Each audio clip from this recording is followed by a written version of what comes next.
Hello बच्चों, learn Hindi and Gujarati channel में आपका स्वागत है। आज हम कक्षा 12 की हिंदी अनिवार्य की पुस्तक आरोह भाग 2 के कवि है हरिवंश राय बच्चन। उनकी दोनों कविता है आत्मपरिचय और दिन जल्दी जल्दी ढलता है। इन दोनों को समझेंगे। सबसे पहले हम ये समझते हैं कि इन कविताओं को पढ़ने से क्या फ़ायदा होगा। आप समझते हो कि आपके अभी 12th क्लास यानी कि 12वीं क्लास में बोर्ड का एग्ज़ाम होगा और बोर्ड के एग्ज़ाम में ये कविताओं से या पाठों से, गद्य से या पद्य से क्या क्या आएगा ये हमें पहले से ही बताया हुआ होता है। तो चलो इसको पहले समझते हैं। सबसे पहले हम ये देखते हैं कि हमारे जो ये बोर्ड की परीक्षा के पैटर्न है उसके खंड 3 यानी कि तीसरे भाग में व्याख्या आएगी, गद्य से भी आएगी और व्याख्या पद्य से भी आएगी। अब ये जो पद्य से जो व्याख्या आनी है ये 4 नंबर की है, ठीक है।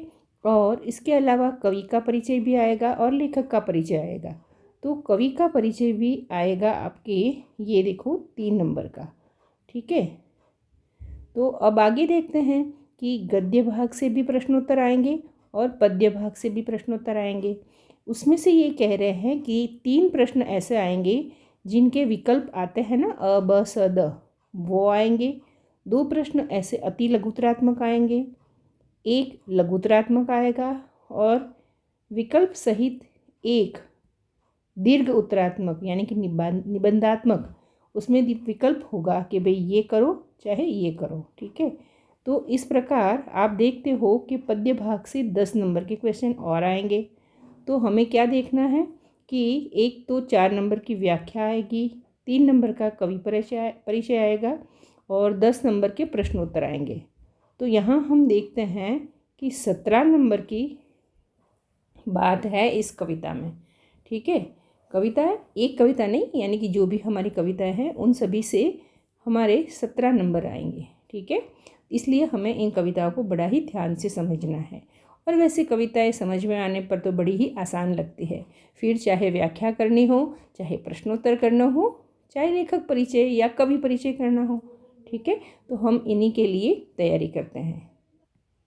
चलो तो अब हम शुरू करते हैं कविता। कविता है हमारी आत्मपरिचय, ठीक है। तो कविता की पहली पंक्ति हम देखते हैं। मैं जग जीवन का भार लिए फिरता हूँ, फिर भी जीवन में प्यार लिए फिरता हूँ। तो यहाँ शब्दों की बात करें तो ये जग जीवन थोड़ा सा नया शब्द लगता है। जग जीवन का मतलब होता है सांसारिक जीवन, और सिर्फ जग की बात करें तो जग का मतलब होता है संसार और जग जीवन का मतलब होता है सांसारिक जीवन, ठीक है। तो यहाँ कवि क्या कहते हैं कि मैं जग जीवन यानी कि जो सांसारिक जीवन है उसका एक भार लिए हुए फिरता हूँ। अब जीवन है उसमें कई तरह की जिम्मेदारियाँ भी होती है, तो जिम्मेदारियाँ निभाना एक जीवन में भार के समान होता है, ठीक है। तो यहाँ कवि कहता है कि मैं जीवन में एक जिम्मेदारियों का भार लिए हुए फिरता हूँ, फिर भी भले ही मेरे जीवन में ये भार है, फिर भी मैं जीवन में प्यार लिए फिरता हूँ, ठीक है। तो ये सामान्य अर्थ तो इतना सा ही है कि ये सांसारिक जीवन में है, इसमें जिम्मेदारियों का भार है और फिर भी मैं जीवन में प्यार लिए हुए फिरता हूँ। अब इसको हम पहले प्रसंग के हिसाब से, क्योंकि एग्ज़ाम में आता है सप्रसंग व्याख्या कीजिए, तब आपको क्या करना होगा, सबसे पहले ऐसे कठिन शब्दार्थ लिखने हैं। वैसे एग्ज़ाम में ज़्यादातर 8 पंक्तियाँ आती है, एक पैराग्राफ आता है, ठीक है, लेकिन हम यहाँ 2-2 पंक्तियाँ समझते हैं, ठीक है। तो पहली हमारी ये जो पंक्ति थी इनके हमने शब्दार्थ लिख लिए ये दोनों, ठीक है। अब हम लिखते हैं प्रसंग। प्रसंग में बस पूरी कविता में एक ही बात ध्यान रखनी है कि भाई पूरी कविता प्रस्तुत पद्यांश ऐसे ही लिखेंगे। और कौन से कवि की पढ़ रहे हैं हम, कवि हरिवंश राय बच्चन द्वारा लिखित है, ठीक है। अब उनका एक काव्य संग्रह है, उसका नाम है निशा निमंत्रण, ठीक है। तो उस काव्य संग्रह निशा निमंत्रण की एक कविता है आत्मपरिचय, उससे ये पद्यांश लिया गया है, ठीक है। इसमें कवि ने अपने जीवन से संबंधित परिचय दिया है।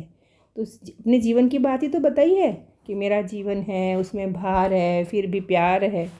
ठीक है, तो वे अपने जीवन से संबंधित परिचय देते हैं। उनके जीवन में जो कठिनाइयाँ हैं उनमें भी वे प्रेम से भरे हुए रहते हैं, ये बताते हैं। ठीक है, तो प्रसंग में यही लिखना होता है कि कविता कौन से कवि ने लिखी है और किस में से ली गई है। ठीक है, और उसमें क्या बात लिखी हुई है ये बताना होता है। ठीक है, तो हम बार बार देखो, मैं आपको प्रसंग बताऊँ, ये कोई ज़्यादा महत्व की बात नहीं है। बस मेन बात यही रखनी है कि सभी पद्यांशों में ये कवि का नाम लिखना है, कहाँ से ली गया है ये लिखना है, और उस पद्यांश में क्या बात आई है उससे रिलेटेड हमें बातें लिखनी हैं।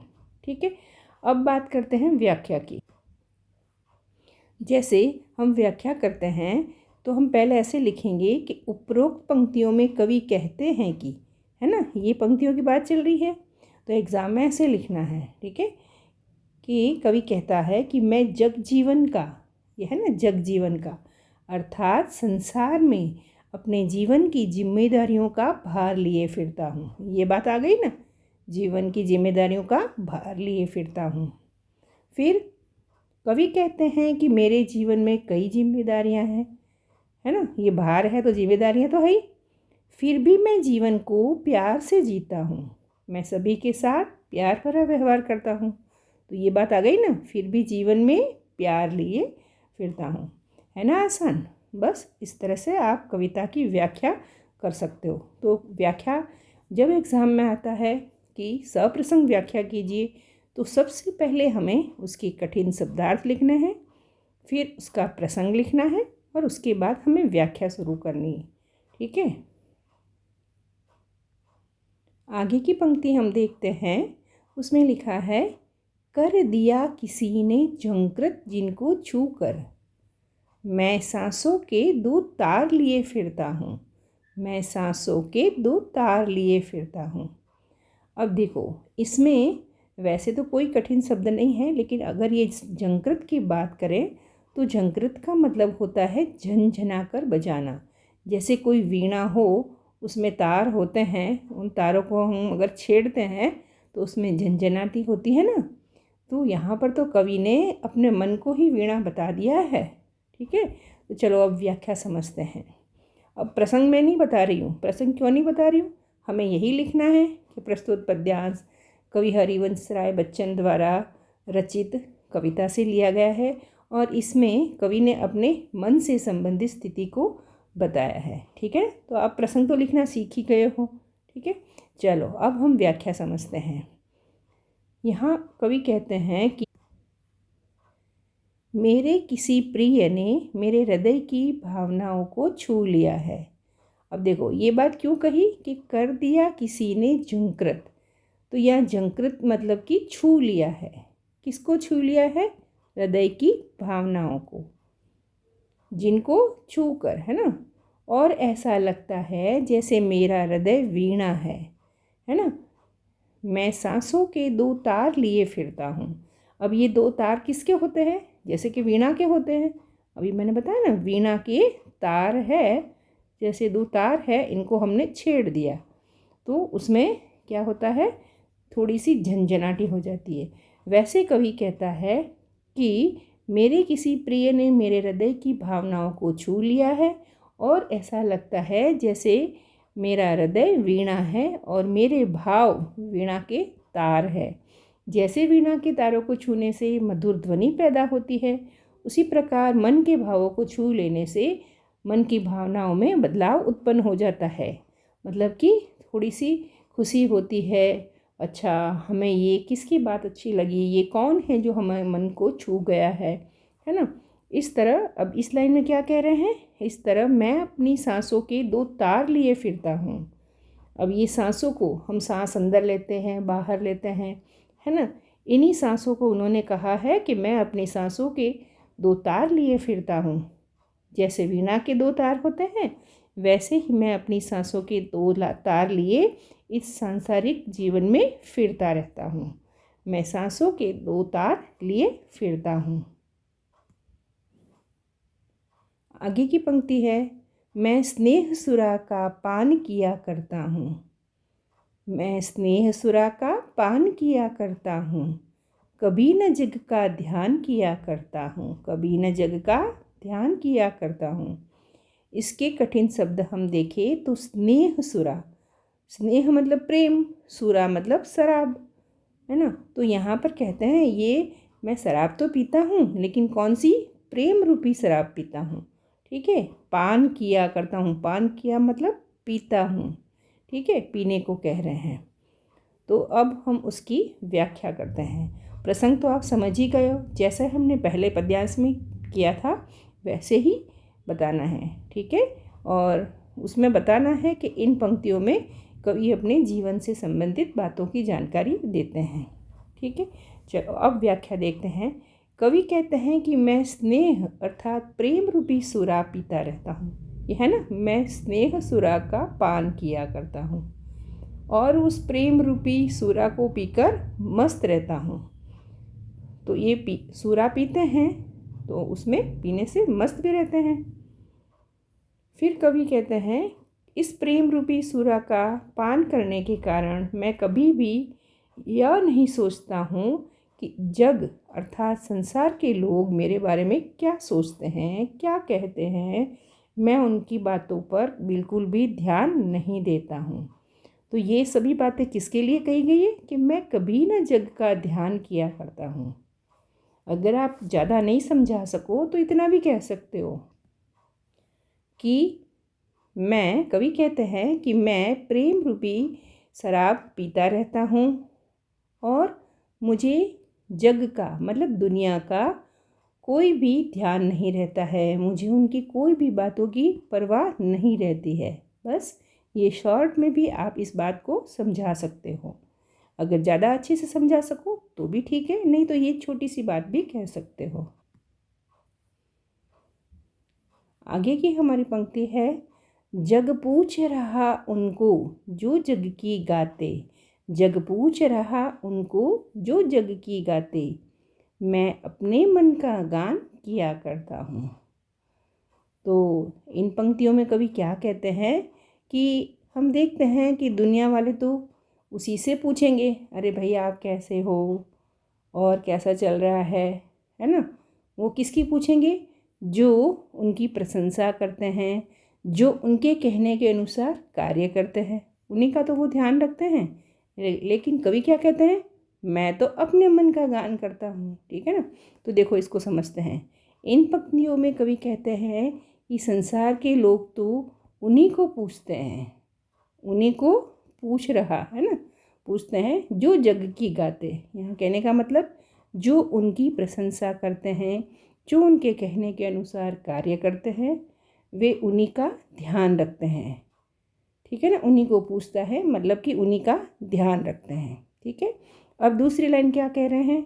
मैं अपने मन का गान किया करता हूँ, किंतु मैं तो अपने मन का गान करता हूँ मतलब कि अपने मन की भावनाओं के अनुसार ही जीवन जीता हूँ। जो मुझे अच्छा लगता है मैं वैसे करता हूँ और अपनी कविताओं में भी अपने मन के भावों को व्यक्त करता रहता हूँ।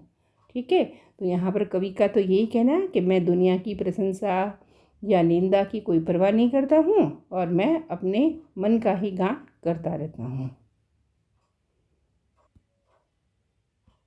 अब देखो, हमने व्याख्या तो समझ ली, प्रसंग भी देख लिया, कठिन शब्दार्थ भी देख लिया, है ना। अब जब ये जो पैराग्राफ जिसको एग्ज़ाम में पूछा जाता है उनमें विशेष भी लिखना होता है। ठीक है, तो हमने क्या देखा कि इसमें विशेष बातें क्या आई थी कि कवि ने अपनी जिम्मेदारियों की बात कही, अपने जीवन में प्यार है उसकी बात कही। तो हम लिख सकते हैं कि विशेष में पहली बात लिखेंगे कि कवि ने अपने जीवन में जिम्मेदारियों की और सुख दुख के, प्रेम के दायित्व का भार अपने ऊपर लेने की बात बताई है। ठीक है, और अपने जीवन को वो किस प्रकार जीते हैं, प्यार से जीते हैं, उससे संबंधित बातें बताई है। और अगर भाषा की बात करें तो हम कह सकते हैं कि यहाँ ये जो हिंदी भाषा है उसको हम साहित्य में कहते हैं खड़ी बोली। क्या कहते हैं? खड़ी बोली का प्रयोग हुआ है। और अगर व्याकरण की दृष्टि से अलंकारों की बात करें तो इसमें हम देखते हैं कि भार लिए फिरता हूँ, प्यार लिए फिरता हूँ। तो ये कहीं न कहीं इन भार में, प्यार में पीछे आर आर समान आया है। लिए फिरता हूँ समान है। तो जो अंत में जो समानता है, इसलिए हम इनको कह सकते हैं अंत्यानुप्रास। क्या कहेंगे? अंत्यानुप्रास अलंकार कहेंगे। ठीक है। तो एक ये देखा हमने भाषा खड़ी बोली है, और अलंकार में देखते हैं अंत्यानुप्रास अलंकार है। और इन पंक्तियों में कहें तो सांसों के तार बताए हैं। कौन से तार बताए हैं? सांसों के तार। तो यहाँ पर वीणा के तार का रूप दिया है सांसों को, इसलिए यहाँ पर हो गया रूपक अलंकार। ठीक है। और यहाँ देखते हैं स्नेह सुरा, यानी प्रेम रूपी शराब पीता हूँ। तो यहाँ पर भी हो गया रूपक अलंकार। कौन सा हो गया? रूपक अलंकार। जैसे सुरा यानी कि शराब को और स्नेह को, इन दोनों को जोड़ दिया गया है। प्रेम रूपी शराब पीता हूँ। ठीक है। तो ऐसी जगह हम कहेंगे रूपक अलंकार होता है। तो आपने क्या देखा यहाँ पर कि एक तो भाषा है, खड़ी बोली है, ये विशेषता है। दूसरा है इसमें अलंकार आए हुए हैं, है ना। अलंकार में भी कौन से हैं? अनुप्रास है और रूपक अलंकार है। कौन सा है? रूपक अलंकार है। तो ये विशेषता में आप लिख सकते हो। अब हम आगे की काव्य पंक्तियाँ देखते हैं।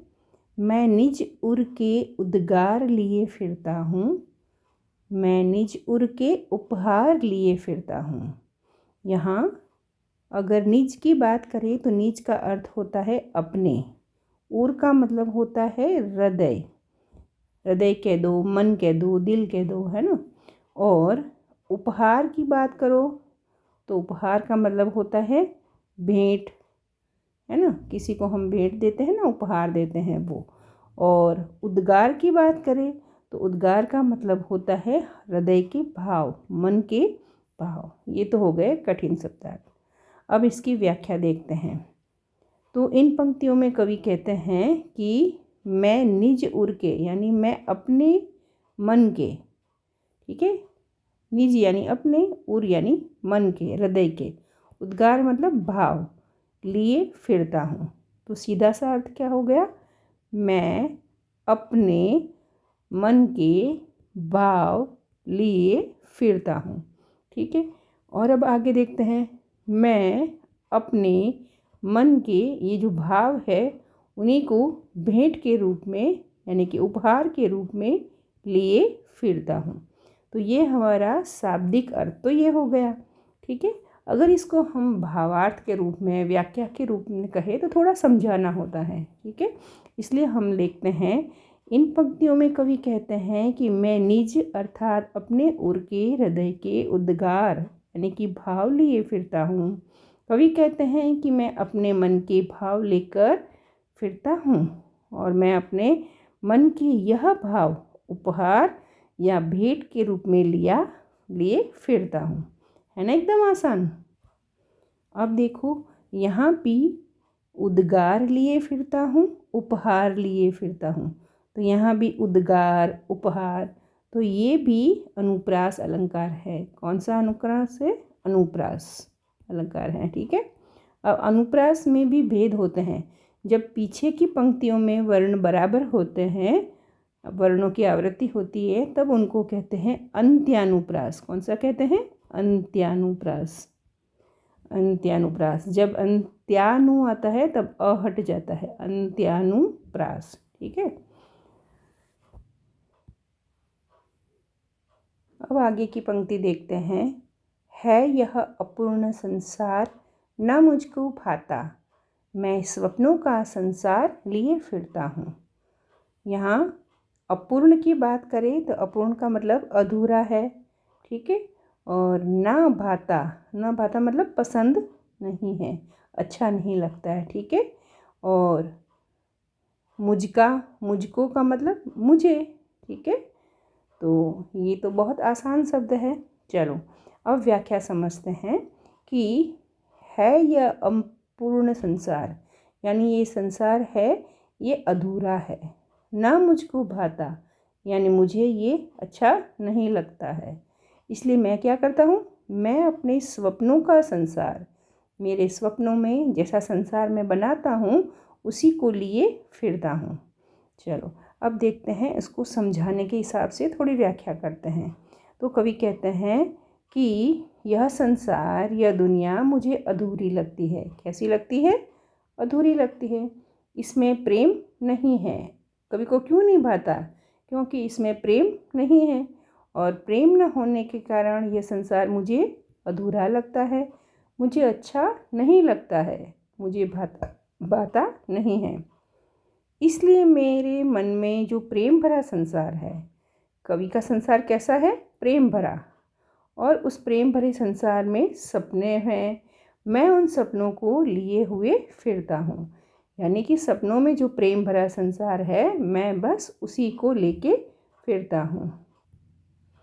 अब देखो, अगर हम विशेष की बात करें तो इसमें हम ये कह सकते हैं कि कवि है वो अपने मन के भाव और अपने मन के जो प्रेम भरे उपहार है वो लिए फिरते हैं। तो इसलिए हम कह सकते हैं कि कवि है वो संसार की जो भी परिस्थितियां हैं उनसे परे अपने ही सुख दुख और अपने ही प्रेम में मग्न रहते हैं। ठीक है। और कवि के लिए तो उनके मन के जो भाव है वही बस उनकी दुनिया है, ये विशेष में कह सकते हो। और भाषा हम कहेंगे, कौन सी भाषा है? खड़ी बोली है, ऐसे कहेंगे। ठीक है। और यहाँ बात करते हैं स्वप्नों का संसार। उनका संसार कौन सा है? स्वप्नों का। इसलिए यहाँ हम कहते हैं कि उनके संसार को ही उन्होंने स्वप्नों का संसार बनाया है। इसलिए यहाँ कह सकते हैं कि रूपक अलंकार है। और भाषा तो आपने खड़ी बोली देख ही ली, तो विशेष में ये बातें लिखनी होती है। मैं जला हृदय में अग्नि दहा करता हूँ, मैं जला हृदय में अग्नि दहा करता हूँ, सुख दुख दोनों में मग्न रहा करता हूँ, सुख दुख दोनों में मग्न रहा करता हूँ। देखो, यहाँ कवि कह रहे हैं कि मैंने अग्नि जलाई है। अग्नि को तो जलानी पड़ती है ना, तो मैंने अग्नि जलाई है, लेकिन कहाँ जलाई है? हृदय में जलाई है। और उस अग्नि से मैं दहा करता हूँ, मतलब कि मैं जलता रहता हूँ। क्या करता हूँ? जलता रहता हूँ। और चाहे सुख हो या दुख, दोनों में ही मैं मगन रहता हूँ, मग्न रहता हूँ, मतलब कि मस्त रहता हूँ। सुख आए तो भी मैं ज़्यादा परवाह नहीं है, दुख आए तो भी मेरी कोई परवाह नहीं है। ठीक है। तो इसको और अच्छे से समझते हैं कि इन पंक्तियों में कवि कहते हैं कि मेरे हृदय में तो प्रेम की अग्नि जलती है। अब देखो, ये अग्नि जलती तो है, लेकिन कौन सी? प्रेम की अग्नि जलती है। और इस प्रेम की अग्नि से मैं हमेशा जलता रहता हूँ। क्या होता है? जलता रहता हूँ। और इस प्रेम की अग्नि के कारण मैं चाहे सुख हो या दुख हो, चाहे सुख हो या दुख हो, दोनों ही स्थिति में मगन अर्थात मस्त रहता हूँ। दोनों ही स्थिति में मगन अर्थात मस्त रहता हूँ। मैं सुख से ज़्यादा खुश नहीं होता और दुख से ज़्यादा दुखी नहीं होता। दोनों ही स्थिति में मैं मगन रहता हूँ। तो देखा, बस इन छोटी सी लाइनों को, छोटी सी बात को बस थोड़े सा अपने शब्दों में समझाना है। यहाँ हम अगर अलंकार की बात करें तो ये जो लिखा है, दहा करता हूँ, रहा करता हूँ, यहाँ भी तो शब्दों का, वर्णों का अनुप्रास है ना, इसलिए यहाँ पर भी कहेंगे अंत्यानुप्रास अलंकार है। जग भव सागर तरने को नाव बनाए, जग भव सागर तरने को नाव बनाए, मैं भव मौजों पर मस्त बहा करता हूँ। यहाँ पर ये भव मतलब जीवन होता है और सागर तो होता ही है, लेकिन यहाँ भव सागर का मतलब है जीवन रूपी सागर, यानी जो जीवन है उसी को एक सागर के समान बताया है। तो देखो, यहाँ जीवन की समानता सागर से की है, इसलिए इसको हम कहेंगे रूपक अलंकार। ठीक है। तो कहते हैं कि दुनिया, जग मतलब दुनिया, संसार, ये है वो जीवन रूपी सागर को पार करने के लिए क्या करते हैं?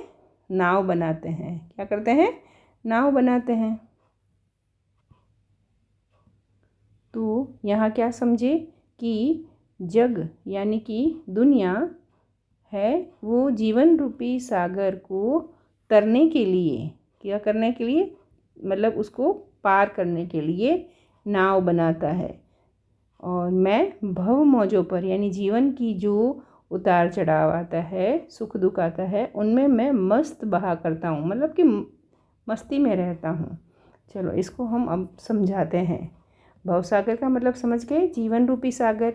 कवि कहते हैं कि संसार की सभी लोग संसार रूपी सागर को वो तैरने के लिए नाव बनाते हैं, परंतु मैं इस संसार रूपी सागर को तैरने के लिए प्रेम रूपी व्यवहार की नाव बनाकर इस संसार रूपी सागर में मस्ती से बहा करता हूँ। कहने का भाव है कि संसार एक सागर है और उसे तैरने के लिए कवि प्रेम रूपी नाव बनाते हैं। तो समझ गए ना कि ये संसार तो एक सागर है, ठीक है, उसमें लोग नाव बनाते हैं, लेकिन मैं भव मौजों पर मस्त बहा करता हूँ। कैसे? प्रेम रूपी नाव बनाता हूँ, यानी लोगों के साथ बड़े प्यार से रहता हूँ और उसी से मेरा जीवन रूपी सागर है वो मैं तैर लेता हूँ। तो यहाँ जीवन रूपी सागर के कारण हम कहेंगे रूपक अलंकार। मैं यौवन का उन्माद लिए फिरता हूँ, मैं यौवन का उन्माद लिए फिरता हूँ, उन्मादों में अवसाद लिए फिरता हूँ। देखा, यौवन मतलब युवावस्था होती है ना वो, और उन्माद मतलब युवावस्था का एक अलग ही पागलपन होता है, एक ही नशा होता है ना। उन्माद को हम कहेंगे पागलपन या नशा, ठीक है। तो कहते हैं मैं युवावस्था का एक मन में नशा लिए हुए, एक जोश लिए हुए फिरता हूँ। उन्हीं जोश में कहीं कहीं अवसाद मतलब थोड़ा दुख भी होता है, दुख के कारण जो दुख की स्थिति होती है ना, उसी को हम कहते हैं अवसाद लिए फिरता हूँ। चलो इसको समझते हैं। कवि कहते हैं कि मैं युवावस्था के जोश में और नशे में रहता हूँ, है ना, युवावस्था के उन्माद में यानी कि जोश में और नशे में रहता हूँ। अब इस उन्मादों में भी अवसाद है, तो कहते हैं इस युवावस्था के जोश के साथ ही जीवन में सुख दुख भी आते रहते हैं। मैं युवावस्था के जोश के साथ साथ सुख दुख को भी सहन करता हुआ फिरता रहता हूँ, ठीक है। जो भी अवसाद है उसको भी लिए फिरता रहता हूँ। तो यहाँ पर भी हमने देखा लिए फिरता हूँ, लिए फिरता हूँ, तो ये भी अनुप्रास अलंकार हो गया। जो मुझको बाहर हंसा रुलाती भीतर, जो मुझको बाहर हंसा रुलाती भीतर, मैं हाय किसी की याद लिए फिरता हूँ। कवि कहते हैं बाहर से मैं हंसता रहता हूँ लेकिन भीतर ही भीतर रोता हूँ, ठीक है। मैं हाय किसी की याद लिए फिरता हूँ। देखा, तो यहाँ पर कवि क्या कहते हैं कि मैं संसार की सुख दुख की परिस्थितियों के कारण बाहर से तो हंसता रहता हूँ, बाहर से तो हंसता रहता हूँ, परंतु मन ही मन ये परिस्थितियाँ मुझे रुलाती है। भीतर ही भीतर क्या हूँ मैं? रोता रहता हूँ।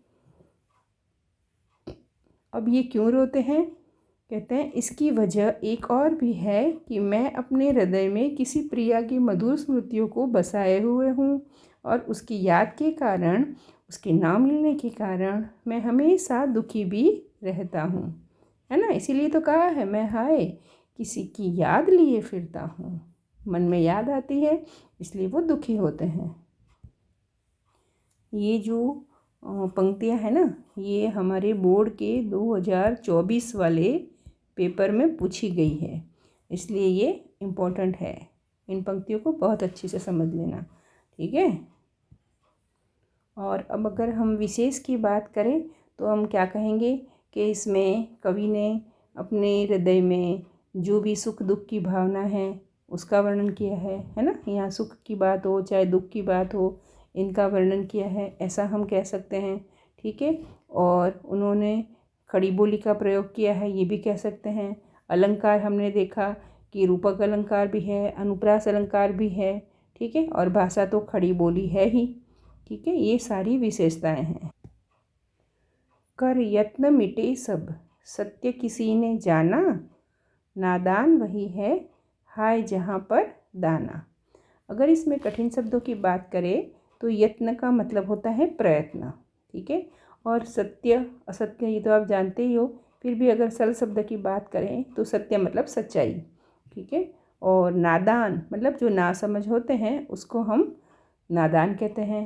और यहाँ दाना शब्द लिखा है तो दाना मतलब वो कोई ज्वार का दाना बाजरे का दाना नहीं कह रहे, यहाँ पर कह रहे हैं कि लोग वहीं पर जाते हैं जहाँ पर उन्हें कुछ फ़ायदा होता हो, जहाँ उनका स्वार्थ सिद्ध होता हो, जहाँ उनको कुछ चीज़ों की लगता है कि इससे हमें कुछ मिलना है, ठीक है। तो यहाँ दाना उस अर्थ में कहा है, ठीक है। तो चलो अब इसको समझते हैं। इन पंक्तियों में कवि कहते हैं कि मैंने सारे प्रयत्न कर लिए लेकिन किसी ने भी मेरे मन की सच्चाई को जानने की कोशिश नहीं की। कोई भी मेरे जीवन की सच्चाई को देख नहीं पाया, कोई भी मेरे जीवन की सच्चाई को जान नहीं पाया। देखा यहाँ क्या कह रहे हैं, कर यत्न मिटे, यानी हमने सब प्रयत्न कर लिए लेकिन सत्य किसी ने जाना, कहता है किसी ने नहीं जानी सच्चाई कि सच्चाई क्या है, ठीक है। नादान वही है, नादान ही है वो। ऐसा लगता है कि सभी नादानी कर रहे हैं, है ना, नादान वही है। इस संसार में सभी लोग जहाँ धन दौलत और लाभ प्राप्त होता हुआ दिखाई पड़ता है वहीं पर अपना स्वार्थ पूरा करने लग जाते हैं, ठीक है ना। हाय जहाँ पर दाना, यानी जहाँ उनका स्वार्थ सिद्ध होता है, जहाँ ज़्यादा धन दौलत दिखाई देती है वहीं पर वे अपना समय देते हैं, वहीं पर वे अपना पूरा अपनापन देते हैं। फिर मूढ़ न क्या जग, फिर मूढ़ न क्या जग, जो इस पर भी सीखे। मैं सीख रहा हूँ सीखा ज्ञान भुलाना। यहाँ मूढ़ का अर्थ क्या है, मूर्ख है। क्या है, मूर्ख। ये बिल्कुल कि मूर्ख लोग हैं, है ना। जग का मतलब तो पता ही है, संसार है। कहते हैं कि लोग कितने मूर्ख होते हैं, है ना, कि मूढ़ न क्या जग, यानी कि दुनिया कितनी मूर्ख है कि जो इस पर भी सीखे, यानी फिर भी नहीं सीखती है। उन्हें पता है कि लोग वहीं पर जाते हैं जहाँ पर उनको कुछ लालच होता है, जहाँ वो ज़्यादा धन दौलत देखते हैं, ठीक है। तो कवि कहता है कि मैं तो अब सीख रहा हूँ कि लोग कैसे हैं, दुनिया कैसी है। अब मैं जो पहले सीखी हुई बातें थी उसको अब भुलाता हूँ और जो समय के अनुसार या अपने मन के अनुसार जो मुझे सही लगता है वो मैं अब सीख रहा हूँ, और पहले जो सीखा था वो मैं अब भुलाता हूँ। चलो इसे समझते हैं। संसार के लोग मूर्ख नहीं हैं, फिर मूढ़ न क्या जग, जो इस पर भी सीखे। वह संसारिक मोह माया में उलझे रहते हैं और सार की बातों को समझते नहीं हैं। मैं सांसारिकता सीख रहा हूँ, लिखा है ना, मैं सीख रहा हूँ। मैं क्या करता हूँ, संसार की बातें सीख रहा हूँ। और जो पूर्व में ज्ञान सीखा था उसे भूलकर अपने मन के अनुसार चलना सीख रहा हूँ। अब मैं अपने मन के अनुसार चलना सीख रहा हूँ। इन पंक्तियों में कवि कहते हैं, देखो, मैं और जग और कहाँ का नाता, मैं बना बना कितने जग रोज मिटाता। देखा, यहाँ कवि कहते हैं कि मैं तो भाई कुछ और हूँ और ये जग कुछ और है। इन दोनों का कोई हमारा और जग का कोई नाता ही नहीं है। मैं रोज़ मन में बनाता हूँ कि भाई ऐसी दुनिया होनी चाहिए, ये ऐसा होना चाहिए, लेकिन ये सब मैं वापस ही अपने मन से मिटाता रहता हूँ। देखो, ये सामान्य बात हो गई। चलो इसको समझते हैं। कवि कहते हैं कि मैं संसार के लोगों से कुछ अलग हूँ। यहाँ लिखा ना, मैं और, ठीक है। मैं कवि हूँ, मेरा मन बड़ा ही भावनात्मक है। मैं कुछ और हूँ, ठीक है, मैं कुछ और हूँ, और संसार के लोग कुछ अलग, और जग और वे लोग बड़े ही स्वार्थी है, ठीक है। ये जग और तो है लेकिन उसमें क्या है, बड़े ही स्वार्थी होते हैं, भावनाओं से परे होते हैं। संसार मुझे बहुत अलग लगता है। क्या लगता है, अलग लगता है। मेरा और संसार का तो कोई मेल ही नहीं है। कहाँ का नाता, इसलिए लिखा है कहाँ का नाता, कोई हमारा रिश्ता नहीं हो सकता है, ठीक है। और कवि कहते हैं वापस कि मैं बना बना कितने जग रोज मिटाता। कहते हैं कि कवि कहते हैं कि मैं रोज़ अपने मन के मन का आदर्श संसार बनाता हूँ कि आदर्श संसार ऐसा होना चाहिए, उसमें ये होना चाहिए, लेकिन ये सब ऐसा होता नहीं है। योग्य जो चाहते हैं वैसा होता नहीं है। इसलिए योग्य न होने के कारण, योग्य न लगने के कारण, मन के अनुसार न होने के कारण उन्हें रोज़ मिटाता रहता हूँ। ठीक है, तो यहाँ पर ये कहते हैं कवि कि भाई मैं जैसा हूँ वैसी मेरी दुनिया तो है, दुनिया तो है नहीं। ठीक है, यहाँ पर देखो एक बात और दिखनी हमें कि कवि कहते हैं मैं और, यानी मैं कुछ और का मतलब क्या कह रहे हैं, मैं कुछ अलग हूँ। ठीक है, और मतलब यहाँ जोड़ते हैं कि भाई दुनिया है वो कुछ और ही है, मतलब अलग ही है, वो एक अलग है। तो यहाँ पर जग और, यानी ये कहते हैं मैं अलग हूँ, और जग और, यानी जग अलग है। अब इन दोनों को जोड़ने का काम कौन करता है, ये और, मैं और जग और, यानी मैं अलग और दुनिया अलग। तो यहाँ इन दोनों को जोड़ने का काम और कर रहा है। तो आपने देखा यहाँ और का मतलब मैं अलग हूँ, यहाँ और का मतलब दुनिया अलग है, और इन दोनों को जोड़ने का काम, संयोजक का काम करता है ये और। तो यहाँ हम ये देखते हैं कि और शब्द का अलग अलग अर्थ आया है।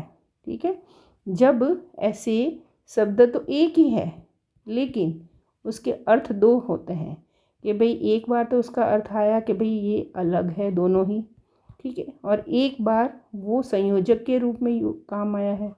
ठीक है, तो जब ऐसा होता है तब हम यहाँ कहते हैं यमक अलंकार। कौन सा कहते हैं, यमक अलंकार।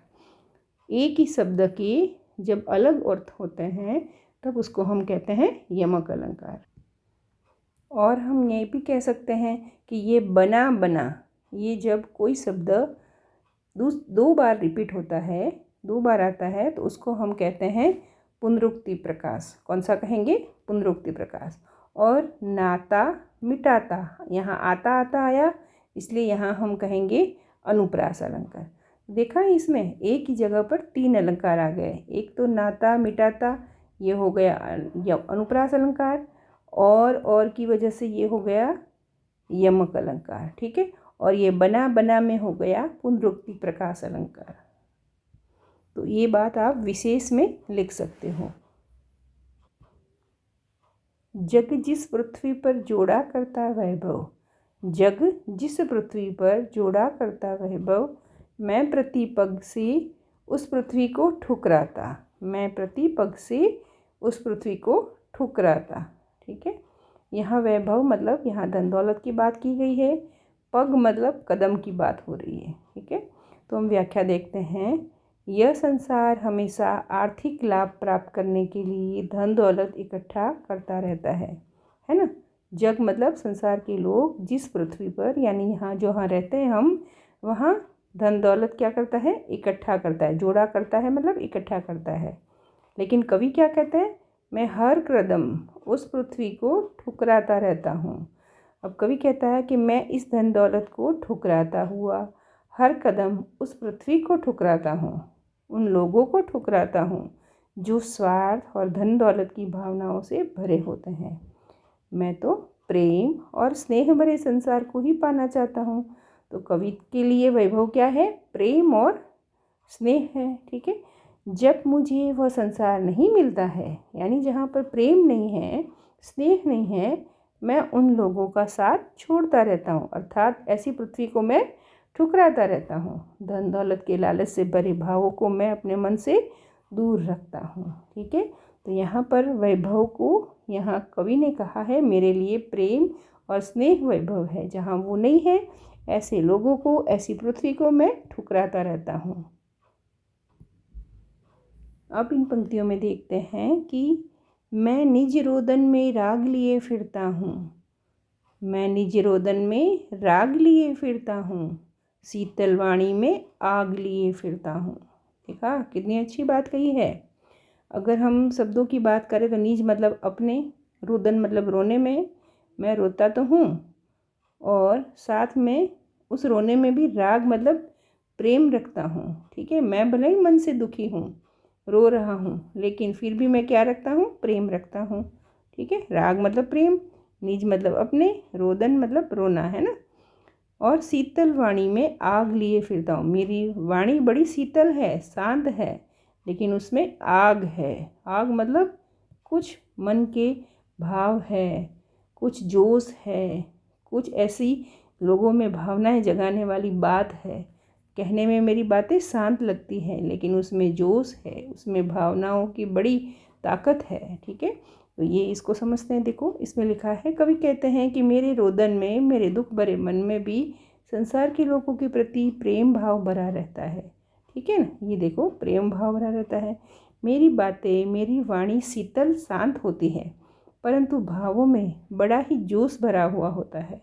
मैं दुनिया में भावनात्मक जागरूकता बढ़ाने के लिए अपनी बातों में, अपने शब्दों में जोश रखता हूँ, एक आग रखता हूँ। तो बातें कहने में बड़ी शांत शीतल लगती है, लेकिन उसके अंदर की जो भाव है उनमें बड़ा ही जोश है, उनमें बड़ी ही जागरूकता की बात है। इसलिए कहते हैं कि मैं एक आग रखता हूँ। तो यहाँ पर हम ये एक बात और देख सकते हैं कि यहाँ वाणी है शीतल, है ना, शीतल मतलब ठंडा, और एक तरफ कह रहे हैं आग। तो ये दोनों विरोधाभासी बात है ना। तो हम कहते हैं कि विरोधाभासी उपमान का और अलंकार का उपयोग हुआ है। ठीक है, शब्दावली तो शब्द तो बड़े कोमल है ना। हो जिस पर भूपों के प्रासाद निछावर, हो जिस पर भूपों के प्रासाद निछावर, मैं वह खंडहर का भाग लिए फिरता हूँ, मैं वह खंडहर का भाग लिए फिरता हूँ। देखो यहाँ पर भूपों, भूपों का मतलब, भूप का मतलब राजा होता है, भूपों मतलब राजाओं। ठीक है, प्रासाद, प्रासाद का मतलब होता है महल, और न्योछावर, निछावर का मतलब होता है न्योछावर करना, छोड़ देना। ठीक है, अब देखो इसकी व्याख्या समझते हैं। कवि कहते हैं कि संसार में प्रेम के आगे राजाओं के महल भी न्योछावर कर दिए जाते हैं, प्रेम के आगे सभी बातें छोड़ दी जाती है। तो देखा, यहाँ भूपों के प्रसाद, राजाओं के महल भी मिलते हो ना, तो जहाँ प्रेम होता है वहाँ पर चाहे कुछ भी क्यों न मिलता हो, लेकिन वो सब कुछ हम त्याग देते हैं। लेकिन कवि क्या कहते हैं, मेरा मन तो एक खंडहर जैसा है। ठीक है, इस प्रकार मैं अपने प्रेम जो कि खंडहर के समान है, कवि का प्रेम तो खंडहर के समान है, कोई महल जैसा नहीं है। खंडहर के समान इसलिए बता रहे हैं क्योंकि मेरे प्रेम में निराशा भी है, पीड़ा भी है ना। तो खंडहर के समान प्रेम भरे मन को लिया हुआ मैं इस संसार में फिरता रहता हूँ, अर्थात मेरे लिए प्रेम ही सर्वोपरि है। तो यहाँ कवि क्या समझा रहे हैं, कि कह रहे हैं कि चाहे राजाओं के महल भी क्यों न हो, उन पर न्यौछावर किए जाते हैं। किस पर? प्रेम के ऊपर। कहते हैं मेरा प्रेम तो खंडहर जैसा है, जहाँ निराशा है ना, तकलीफ़ है, फिर भी मैं उस निराशाओं को और तकलीफ़ भरे मेरे मन को, खंडहर जैसे मेरे मन को लिए फिरता हूँ। मैं रोया, इसको तुम कहते हो गाना। मैं रोया, इसको तुम कहते हो गाना। मैं फूट पड़ा, तुम कहते छंद बनाना। मैं फूट पड़ा, तुम कहते छंद बनाना। देखा कितनी अच्छी बात करती है। कभी कहते हैं मैं तो रोया, क्यों रोया? क्योंकि मैं दुखी था। ठीक है ना, लेकिन तुम उसको, जो मैंने दुखी मन से अपने भाव व्यक्त किए, उसको तुम क्या कहते हो? गाना कहते हो। ठीक है, और मैं दुख के मारे और अधिक फूट पड़ा, और तुम क्या कहते हो? कि बड़ा ही अच्छा छंद बनाया है ना, और अच्छे छंद बनाना। ठीक है, तो देखो इसको समझते हैं। कवि कहते हैं कि संसार के लोगों की मानसिकता को देखकर मैं दुख के कारण रोता हूँ, और इसको भी वे क्या कहते हैं? गाना। क्योंकि दुख भरे शब्दों को जब मैं भावात्मक रूप से प्रस्तुत करता हूँ तो वह एक गाना बन जाती है। मैं भाव की आवाज़ में ज़्यादा रोते हुए फूट पड़ता हूँ, तब लोग कहते हैं तुम छंद बनाना। यहाँ कहने का तात्पर्य है कि संसार मेरे मन के भावों के बजाय कविता और छंद को बजाय उन्हें कविता और छंद ज़्यादा अच्छे लगते हैं। वो मेरे मन के भावों को नहीं समझते हैं, बस उन्हें तो वो कविताएं और भाव अच्छे लगते हैं, मेरी परिस्थिति वो नहीं समझ पाते। ठीक है, क्यों कवि कहकर संसार मुझे अपनाए, क्यों कवि कहकर संसार मुझे अपनाए, मैं दुनिया का हूँ एक नया दीवाना। यहाँ कवि क्या कहते हैं, मुझे कवि कहते हो, है ना, कवि कहकर अपनाते हो, लेकिन कवि की बजाय मैं तो एक दीवाना हूँ। दीवाना कौन होता है, जो बहुत प्यार करता है, किसको, दुनिया को। ठीक है, तो इस एक सीधी सी बात को कवि कहते हैं कि कवि कहकर संसार मुझे क्यों अपनाता है, मैं तो दुनिया से बहुत प्रेम करता हूँ, मैं दुनिया का एक अलग ही नया दीवाना हूँ, है ना, एक नया दीवाना हूँ। क्यों, क्योंकि मैं दुनिया से प्रेम करता हूँ। मुझे कवि की बजाय दुनिया का एक नया दीवाना समझा जाए, क्योंकि मेरे मन में दुनिया के प्रति प्रेम ही प्रेम है ना। कितनी अच्छी बात कही है। मैं दीवानों का वेश लिए फिरता हूँ, मैं दीवानों का वेश लिए फिरता हूँ, मैं मादकता निशेष लिए फिरता हूँ। दीवाना, दीवाना कौन, जो बड़ा प्यार, लोगों से प्यार करता हुआ, बड़ा लोगों से प्यार भरा व्यवहार करता है, तो उसको हम कहते हैं दीवाना। ठीक है, और कवि का वेश कैसा है, दीवानों जैसा। ठीक है, और मादकता मतलब उसमें प्रेम की मादकता है, प्रेम का नशा है। निशेष लिए फिरता, बस मेरे पास यही बची है, प्रेम की भावना ही बची है, बस मैं वही लिए हुए फिरता हूँ। तो यहाँ वेश लिए फिरता हूँ, निशेष लिए फिरता हूँ, यहाँ पर देखो फिर आ गया अनुप्रास अलंकार। ठीक है, तो हम समझते हैं इन पंक्तियों में कवि कहते हैं कि मैं तो दुनिया को बहुत प्रेम करता हूँ और मैं दुनिया का दीवाना हूँ। ठीक है, मैं दुनिया का दीवाना हूँ, इसलिए मैं कहता हूँ कि मैं तो दीवानों का वेश लिए फिरता हूँ। किसका वेश लिए फिरता हूँ, दीवानों का।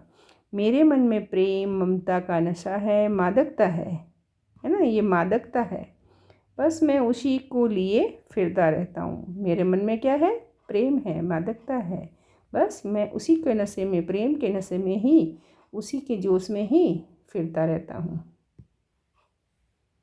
जिसको सुनकर जग झूम झुके लहराए, मैं मस्ती का संदेश लिए फिरता हूँ। जिसको सुनकर जग झूम झुके लहराए, मैं मस्ती का संदेश लिए फिरता हूँ। देखा, कवि कहते हैं कि मैं तो बस ऐसा प्यार भरा बातें करता हूँ, ऐसी प्यार से रहता हूँ कि लोग मेरी बातों को, मेरी भावों को सुनकर झूमते हैं और प्यार के कारण मेरे आगे झुकते भी हैं और लहराते, मतलब मस्त हो जाते हैं। ऐसा मैं मस्ती का संदेश लिए फिरता हूँ।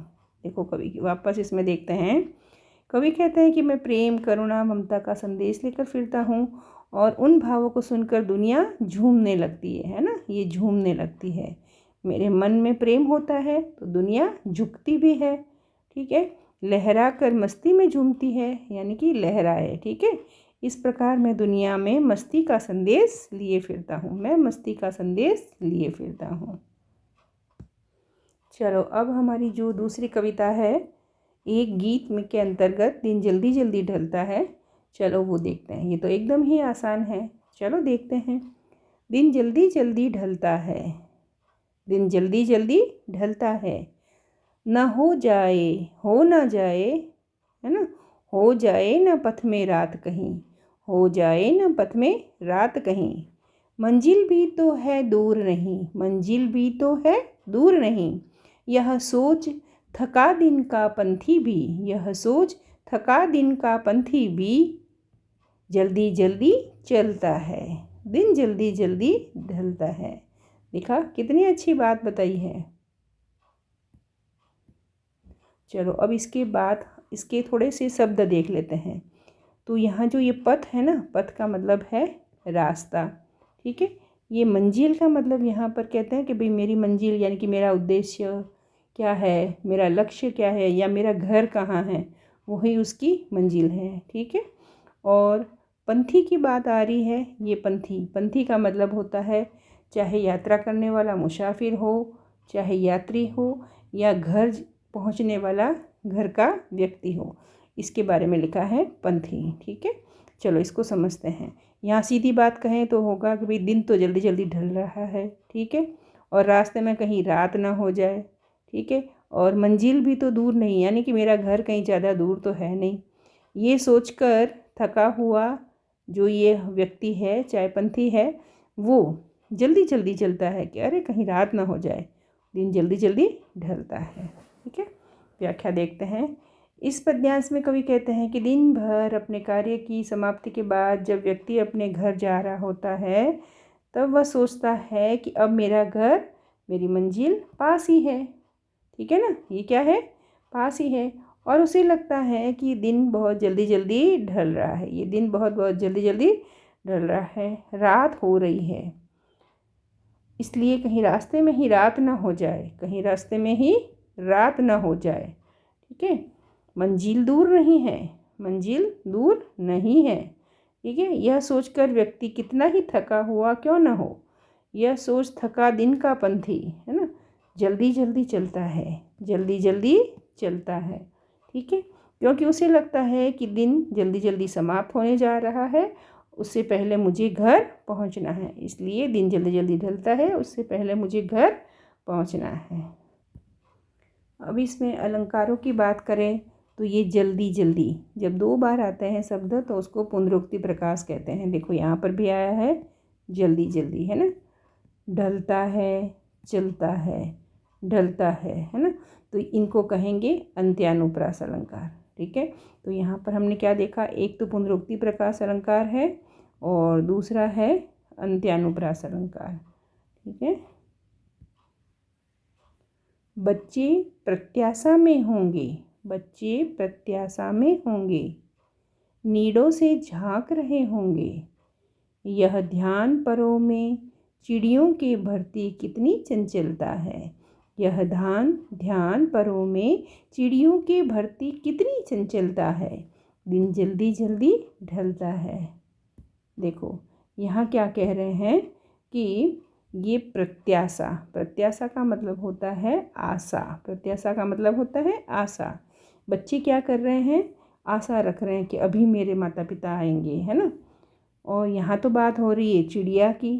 ठीक है, तो नीड़ों से झांक रहे होंगे, यहाँ नीड़ों मतलब घोंसलों से, तो चिड़िया के बच्चे घोंसलों से झांक रहे होंगे, यह ध्यान परों में, चिड़ियों के जो चिड़िया है उसके परों में मतलब कि पंखों में, चिड़िया के पंखों में जब ये बात ध्यान में आती है कि मेरे बच्चे मेरा इंतज़ार कर रहे हैं, घोंसलों से बाहर झांक रहे होंगे, तो ये जब ध्यान आता है चिड़िया के पंखों में तो भरती कितनी चंचलता है, वो बड़ी फुर्ती करती है ना। चंचलता मतलब एकदम फुर्ती करती है, जल्दी जल्दी करती है।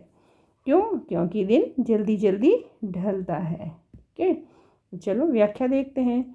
इन पंक्तियों में कवि कहते हैं कि जब चिड़िया अपने बच्चों के लिए दाना लेने के लिए बाहर जाती है, आकाश में उड़ती रहती है, तब वह सोचती है कि मुझे जल्दी घर लौटना है, मेरे बच्चे मेरा इंतज़ार कर रहे होंगे, मेरी राह देख रहे होंगे। चिड़िया सोचती है कि बच्चे घोंसलों से बाहर झांक रहे होंगे, है ना, झांक रहे होंगे, इंतज़ार कर रहे होंगे। ठीक है, वह मेरे आने की आशा में बाहर की ओर देख रहे होंगे। यह सोचकर चिड़िया के मन में अधिक जल्दी घर पहुंचने का विचार करती है। ठीक है, वो जल्दी घर पहुंचने के लिए विचार करती है। उस समय उसके पंखों में अजीब सी स्फूर्ति आ जाती है। क्या आ जाती है, चंचलता आ जाती है, उसके पंखों में चंचलता आ जाती है और वह जल्दी जल्दी अपने घोंसले की ओर पहुंचना चाहती है। क्यों, क्योंकि दिन जल्दी जल्दी ढलता है। कहने का तात्पर्य है कि जब व्यक्ति घर से बाहर होता है तब उसे लगता है कि मेरे प्रियजन, मेरे घर वाले मेरा इंतज़ार कर रहे होंगे, इसलिए वह जल्द से जल्द अपने घर लौटने की कोशिश करता है। तो यहाँ आपने देखा, बात कर रहे हैं चिड़ियों की, लेकिन यही बात हमारे मनुष्य के लिए भी कह सकते हैं। जैसे चिड़िया के बच्चे उसका इंतज़ार करते हैं, वैसे ही हमारा भी हमारे घर वाले इंतज़ार करते हैं। ठीक है, तो यहाँ पर चिड़ियों के माध्यम से हमारी बात भी बताई गई है। अब चलो हमारी कविता की अंतिम पद्यांश आ रहा है। ठीक है, मुझसे मिलने को कौन विकल, मुझसे मिलने को कौन विकल, मैं हूँ किसके हित चंचल, यह प्रश्न शिथिल करता पद को, भरता उर में विह्वलता है, दिन जल्दी जल्दी ढलता है। देखो कितनी अच्छी बात कही है। यहाँ कवि कह रहे हैं कि मुझसे तो मिलने के लिए कोई विकल, विकल का मतलब होता है व्याकुल। यहाँ मुझे मिलने के लिए तो कोई व्याकुल ही नहीं है। क्यों? क्योंकि कवि कहते हैं मेरा तो कोई इंतज़ार नहीं करते हैं, मेरे तो घर कोई नहीं है। मैं हूँ किसके हित चंचल, हित मतलब किसके लिए, किसके भले के लिए, कौन मेरा इंतज़ार करता है, तो उसके लिए मैं चंचल हूँ, मतलब कि मन में जोश लाऊं, मन में स्फूर्ति लाऊं। यह प्रश्न शिथिल करता पद को। जब मन में ये प्रश्न आता है कि मैं किसके लिए घर जाऊं, मेरा तो कोई घर है ही नहीं, तो पद यानी कि पैर, मेरे पैर होते हैं वो शिथिल हो जाते हैं, मतलब कि जैसे आगे रुक नहीं रहे, आगे बढ़ नहीं रहे हैं, उनकी गति कम हो गई है ना। हित के लिए का मतलब, हित का मतलब के लिए, पद मतलब पैर, और शिथिल मतलब गति कम हो गई है ना। और विह्वलता मतलब व्याकुलता। भरता उर्मे विह्वलता, उर्म मतलब मेरे मन में, मेरे हृदय में विह्वलता भरता है, मतलब कि मेरा मन बड़ा व्याकुल हो जाता है कि मैं जाऊंगा तो मेरा तो कोई घर पर है नहीं, कौन मेरा इंतज़ार करता है। तो इस प्रश्न से कवि दुखी हो जाते हैं। दिन जल्दी जल्दी ढलता है। तो यहाँ देखा, कवि ने अपने मन की जो तकलीफ़ है, विरह व्यथा है, वो बताई है। और यहाँ हमने देखा ये जल्दी जल्दी में फिर वही पुनरुक्ति प्रकाश अलंकार आया है। ठीक है, तो समझ में आ गई ना। कविता बहुत ही सरल है, आसान है। इसकी व्याख्या अगर समझ में आ जाती है तो हम सभी प्रश्नों के उत्तर भी दे सकते हैं, व्याख्या भी लिख सकते हैं, चाहे प्रश्न छोटे हो चाहे बड़े हो। तो इस प्रकार जब सारी व्याख्या पूरी अच्छी तरह समझ में आ जाएगी तो सारे प्रश्न भी कर लोगे। बिल्कुल आसान से बहुत से नंबर आप प्राप्त कर सकते हैं।